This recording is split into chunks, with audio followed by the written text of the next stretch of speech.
So on the respiratory system, one muscle that we have discussed is the scalenes. Scalenes is a group of very thin three muscles that attach to the lateral side of the neck. And what I would like you to actually is to go and palpate. Remember the trachea when we palpated? Go to the side, not to the back, to the side, and you would feel, actually the neck is quite thick. You feel the vertebrae are very wide, and I want you to feel right to the side of it, tenderness, mild tenderness. This is where the scalene muscles. If you go to the back, you're too back, you're on the erector spinae. It's really, really lateral. Okay, so this is where they're located. Now, what's important? Sorry. What is important in these muscles? Or let's see first where they are. They attach from the lateral side onto rib 1, and there are 3 of them. So one attached to rib 1, and I think another one attached a little bit in the front to rib 2, and there is the third one I can't remember. Now, why is it important? Do you see all these nerves? Yeah? These nerves coming from the neck, and they go to the arm. Now, sometimes what happened, if you have tension in your neck, these muscles can start press on the nerve. Or even not press on the nerve directly, press on the blood circulation, and make all this area dysfunctional. Blood circulation doesn't work well, it's stiff, it does not allow the neck movement, and it may even press on the nerve enough to cause numbness in your hands, or in your arm.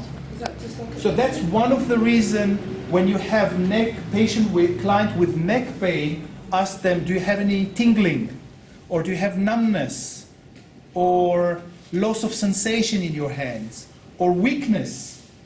Because it may tell you that they might be few things. Either these muscles are tight, or it could be another thing. Anyone guess what could be the other problem that caused the same symptoms? Breathing. Or breathing? One more. The disc. Yes. Remember the sciatic problem? When the disc press on the nerve? The same thing can happen here with the disc press on the nerve. However, we don't know to distinguish between those two. So for us, this is a local contraindication, isn't it? Yeah?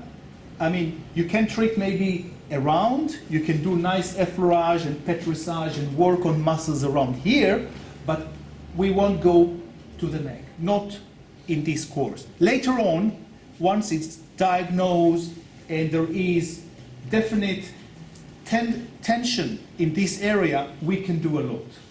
Yeah? And tomorrow we'll learn more technique of this. But what is the link to the respiratory system? Because these muscles attached to the upper 2 ribs, people, for example, who are asthmatic, or people who have chronic breathing difficulties, they may start to breathe by lifting the ribs, and that would slowly get their neck shorter.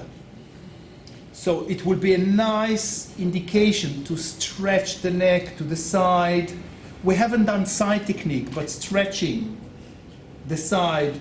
Even give them advice to stretch. Even in the office.